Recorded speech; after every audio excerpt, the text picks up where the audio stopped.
Keir Starmer's refusing to rule out introducing blasphemy laws following calls for a ban on the, quote, desecration of religious texts, including the Qur'an. The Prime Minister was quizzed on the matter during PMQs by the Birmingham Hall Green and Moseley MP Tahir Ali. Let's have a listen. November marks Islamophobia Awareness Month.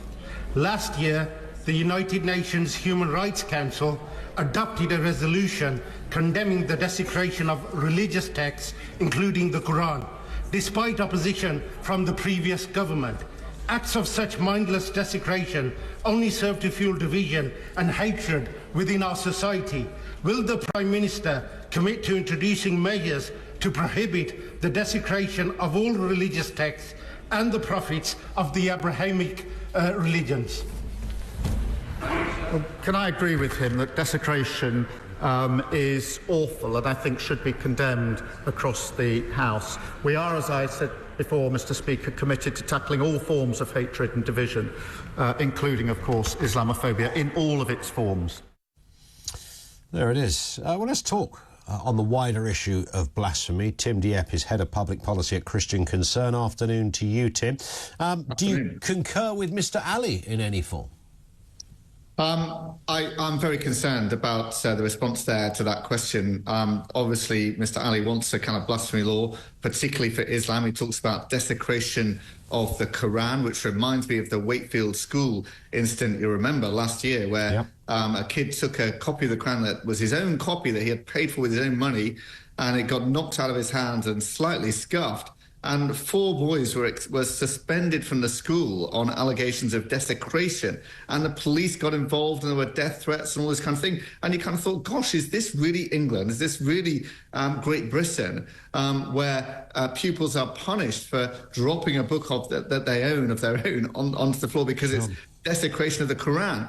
And I'm very, very concerned that Keir Starmer there sort of said, yes, let's condemn all desecration, and wants to also, deal with Islamophobia in all its forms. As you probably know, Ian, there is a APPG, or All-Party Parliamentary Group, definition of Islamophobia, which has been formally adopted by the Labour Party and the Green Party, the Lib Dem Party, which defines Islamophobia as a form of racism that treats expressions of Muslimness or perceived Muslimness. So it's very, very vague, open to perception. And people have been accused of Islamophobia for all sorts of reasons. And basically, if someone perceives something as Islamophobic, then it is Islamophobic by that definition. And I think this is very concerning. And already you have a kind of, in effect, a blasphemy law. Because all those MPs and members of the Labour Party know that if they do something that somebody says is Islamophobic, they'll be investigated. They could be suspended from the party. So none of them are going to say something that might criticise Islam for fear of that. What about the wider issue, though, in terms of blasphemy? Because, of course, we used to have that law until 2008, slightly later, 2021 in Scotland, which would prohibit people, regardless of whether it was Islam, but Christianity would have been in there as well. We can think of high-profile cases where Christians have been very mobilised. I'm thinking Jerry Springer the Opera, Book of Mormon, Life of Brian, all these areas that over the years have caused a lot of concern from the Christian fraternity. I know Christianity can be a wide spectrum. Where do you stand on your own faith being utilised and satirised in this way? I think people should be able to mock religious belief and criticise religious belief in the most robust terms that they want to. I think that's fine. I think the great example, of course, one could compare Jesus with Muhammad. Jesus, when he was whipped and beaten and nailed to a cross and insulted and all of that, said, Father, forgive them. Muhammad, when he was insulted, said, who's going to kill this person for me? That's the difference you have there between Christianity and Islam, and that is the difference between a tolerant religion and an intolerant religion, ultimately, in this. And this is why you have persistent calls for an Islamic blasphemy law in this country. But a Muslim would tell you a different story of that, of course. They'd interpret that in a very different way. No, they wouldn't. But they would say Jesus was a weakling, being right? Persecuted in Islamic countries, in many, many countries, and being imprisoned and sometimes killed for allegations of blasphemy today. No, I get that. Many Muslims believe that. Well, indeed, but they would say Jesus was a lightweight and rolled over on something very serious, and that their guy was, he gave it to them both barrels. Well, a strong prophet. Fair enough. Acknowledge the difference. Jesus was a weakling. He was a scaredy cat. What was going on there? That would be. No, he wasn't. He was the most supremely brave person ever. He didn't fight. Going to a cross. Didn't want to fight. Just walked away and went, "Oh, forgive you." He knew he would win the ultimate victory by rising from the dead and surprising everyone that way. And he was brave enough to put up with all of that, even though he could have walked away and said no and called angels down to stop him and all of that kind of stuff. He was the bravest person in doing that. My wider point there was really that everybody obviously believes that their faith is the authentic word of God, right? Well, I do. I believe Christianity is definitely, yes, and Islam is a false religion, totally, yes. What about Judaism? Because, I mean, that's the one, isn't it? I mean, that's the real one. That's the real story. You can mess around with all of this Islam and Christianity stuff. Judaism was where it's at. Judaism sets the scene and sets the moral foundation and sets the scene. And gives the prophecies about Jesus coming, and gives the timing of when he'll come, and gives the method of his death, and all these kind of things are prophesied in the Old Testament. So Judaism, yes, it was ahead of the game over Christianity. Well, yes. So, do you know, I've just forgotten Hinduism, because that's really where it's at, isn't it? If we're all brutally honest here.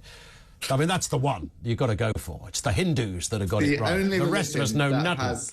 The only religion that has a man who rose from the dead to come back and tell us what happens after death, that is Christianity. That's some people would say that is the very problem with it. No.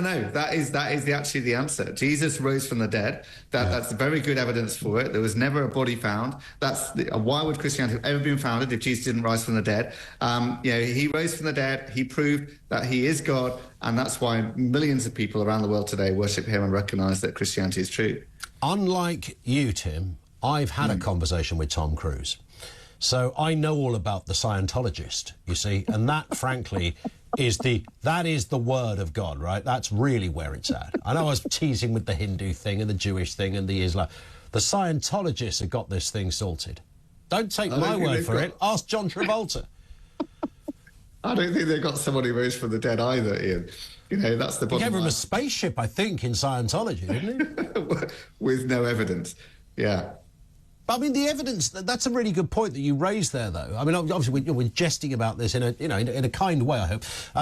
It's fine to jest about these kind of things. Course. Yeah, but when you say evidence, people will go, hang on a second, you're asking me to believe that this fella called Jesus was doing his stuff, and then he was on a cross, and then he was put in a cave, and then he rose from the dead, and somebody bought him an Easter egg or something, and I think I've got this right. And all of these things, these are kind of miraculous things, and there was a bloke called Noah and all these animals, and then some locusts came down. I mean, there's quite that's the stuff of a Hollywood movie right there, isn't it?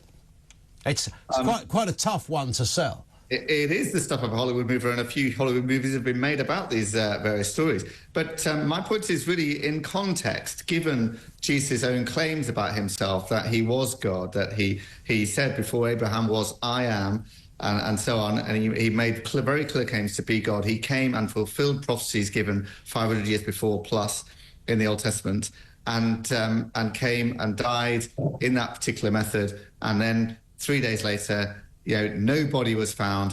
Various people said, I've seen him again, risen from the dead. Various people who then risked their lives and died for their belief that Jesus had been risen from the dead.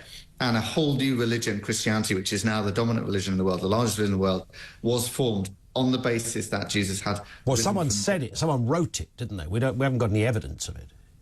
People who actually eyewitnessed what happened wrote down some of the Gospels, and others who wrote the Gospels interviewed people who had seen it. And even the skeptical scholars recognized that those things were written down within the same generation of people who saw it. So what they were saying, was actually recognized and widely accepted by people who had seen it, who'd been there at the time, lived in that place at that time, and knew that this is an authentic account of what actually happened at the time. 2 words for you, Tim, to finish on. Jehovah's Witness.